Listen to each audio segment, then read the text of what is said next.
Most people vastly underestimate how much they need to retire. And some people are overestimating what other people around them have in the bank.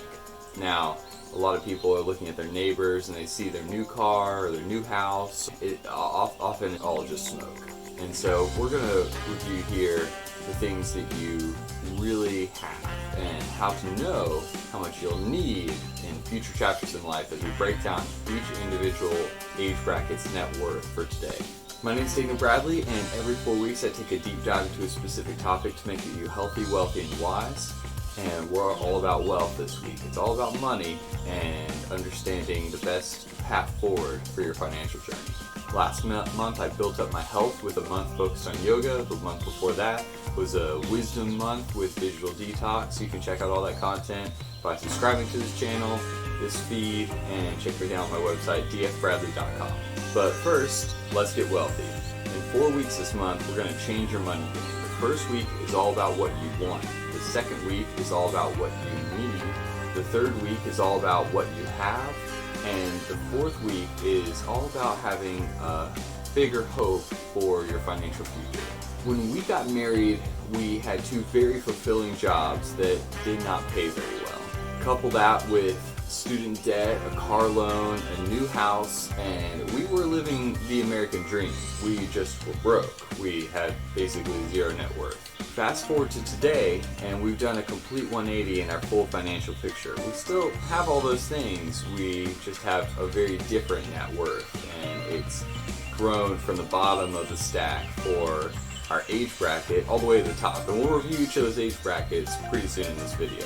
Now my wife doesn't have to work, and we have the money to experience a lot of those adventures that we never thought we'd be able to. That transformation really started when I realized that we were at the bottom of our age bracket. Once I learned the truth about our peer group and where we could or should be when we wanted to be in the next age bracket and the next after that on our path for retirement, that really changed our perspective. We'll review the average and top 1% net worth of each age group so you can know where you land among your peers and what it'll take to get to the next level at the next age group and how much you'll need for retirement. In order to calculate your net worth, you'll take your assets, that's your cash, your valuables, your investments, and subtract your liabilities, that's your debt. You can check out the show notes below. There's a link for a free worksheet that I made just for you to make this process a lot easier. Let's review the net worth by each age bracket. But first, go ahead and like, subscribe, share, follow this content so it really communicates to me that you're getting some value out of this free content I put out. Now, when we're going through each specific age bracket, pay attention to the following: where you currently are, where you thought you were, where you want to be at each future stage, and where you thought you would be at each future stage. Now, if you're in college or young adult, this is for ages 18 to 24. The median net worth is $8,216. The average net worth is $28,000. And the top 1% net worth is just under $500,000. We got married at 25. So with my story before, we were just kind of exiting this stage when my net worth was basically zero. Here are 3 tips if you find yourself at this stage in your journey. 1, go and get yourself a credit card with annual fees. No matter what they say, it was a real hassle for me to buy a house when I had no credit, whereas my wife had a credit card through college and she had a credit score already established. Make sure you also open up a Roth IRA and or contribute to a 401k if you've got that full-time job. Invest early and invest often. And finally, start to build up 3 to 6 months worth of savings for your emergency fund. That's 3 to 6 months worth of your expenses, and it's for true emergencies, not for your next big trip that you want to take with your friends. The next age group is ages 25 to 29. The median net worth is $7.5 thousand, so we're finally out of the red for median net worth, but it drops a little bit here. Average net worth is $49,000 and top 1% net worth is $606,000. And you may notice that this is, a slight drop for some earners in the median, but the average in 1% is a slight increase. These years are going to be the most important for establishing a career and paying off debt. And we did both of those aggressively. Here are 3 tips if you're in your late 20s. Number 1 is build your skills. Most people are still trying to live as if they're a college kid, and while they're doing that, you can be building up your skills that helps you earn more potential. Number 2 is pay off debt. And don't expect it to be any easier later in life to pay off student loans if you just kick the can down the road over and over. And number 3, invest in yourself and your experiences. Traveling for us in our 20s was really great and very different in a lot of ways. It just hits different when you don't have kids and you've got a lot more flexible time. Make sure you can be responsible and live it up, especially while you're young. The next age bracket is from ages 30 to 34. The median net worth is $35,000, the average net worth is $122,000, and the top 1% net worth is almost $1 million. This is the first big jump in net worth, and for good reason. You're probably starting to come into your career and really establish yourself, and this is true for us, especially as we paid off our debt aggressively. We really started to see the beginnings of exponential growth in our net worth. So here's 3 tips if you're in your 30s. Number 1, start to make moves in your career. It's something where a lot of people in this age are getting complacent if they got a job that they've been working for maybe 5 or 10 years and they don't really explore options to rise up in whatever role they're in or in whatever company they work for. Number 2 is plan for your family's future. If you're like us and you have young kids now, it's a great idea, and I highly recommend getting a 529 plan for them for their future education, especially with the new Roth conversion rules that are available to you.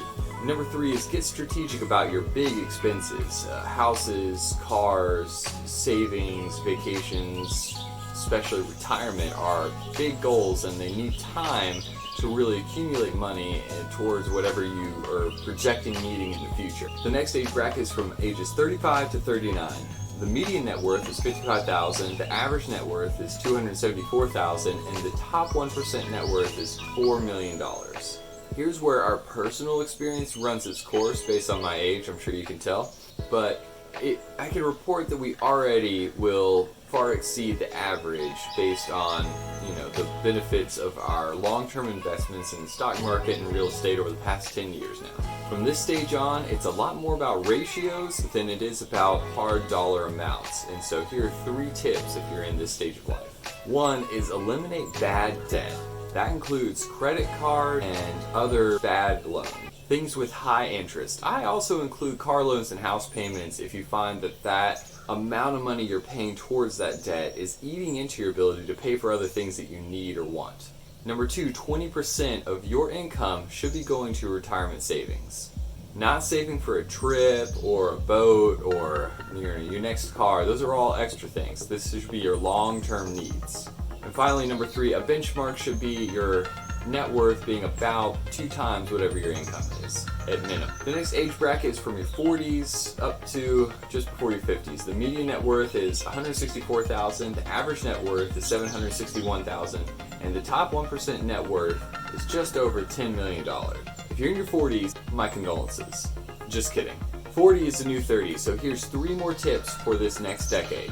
If possible, max out those retirement accounts. I'm talking Roth IRAs, 401ks, HSAs. It's really liberating when you've already maxed out all those tax-efficient different types of retirement and savings. If you're settled in one geographic area, consider buying a home. It's a great way to grow your net worth with your equity in your home. A paid-off home is the number 1 most common trait for retired millionaires. Finally, a benchmark should be your net worth being at least 5 times your income.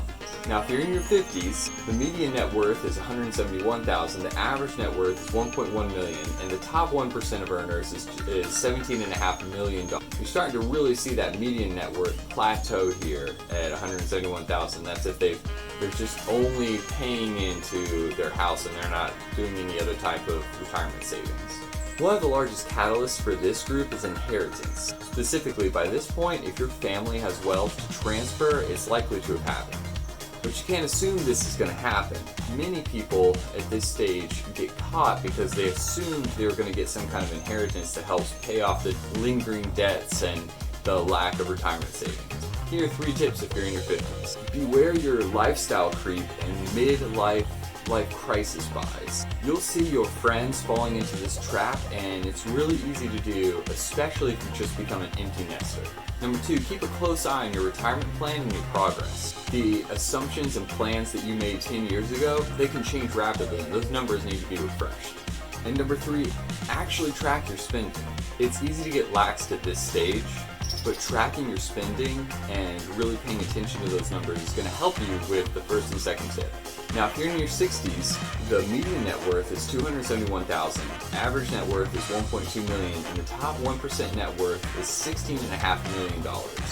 These are the golden years when people are likely paying off their home, retiring, and settling into a certain lifestyle and fixed income. Here are 3 tips to look forward to in your 60s. Number 1 is get serious about estate planning. If you've accumulated some wealth, consider consulting with a professional who can guide you on the right path to preserve what you have for future generations. If you've paid off your home, resist the urge to dip back into the debt cycle, especially borrowing against the equity that you've built up so painfully in order to pay for someone's education or for a new depreciating asset like a car or a boat or something. And number 3, have a plan to draw on your retirement savings that avoids penalties and extra taxes at all costs. I recommend analyzing your net worth at least once a year. It's all about starting wherever you're at, no matter where you are, even if you're behind, and working progressively to meet those goals and have a path charted out for your future. Again, I've got a resource link down below that's going to help you measure your net worth, make it a little simpler, and look at where you want to be 10 years from now. Here are 3 great books that I recommend on building your wealth. The first is Robert Kiyosaki's Rich Dad, Poor Dad. Second is The Total Money Makeover by Dave Ramsey. And the third is The Psychology of Money by Morgan Housel. All 3 are classics, and you can find links in the show notes below. Here's what you need to do today. Sit down and actually measure your net worth. There's 3 questions you should be asking yourself. What is your actual net worth? How does it compare with the rest of your age bracket? And where do you want it to be in 10 years? Name it, write it down, and put it somewhere physical that you're going to be able to see every day as a constant helpful reminder. We'll chart a path to make those real over the next 2 weeks, so make sure you like and subscribe.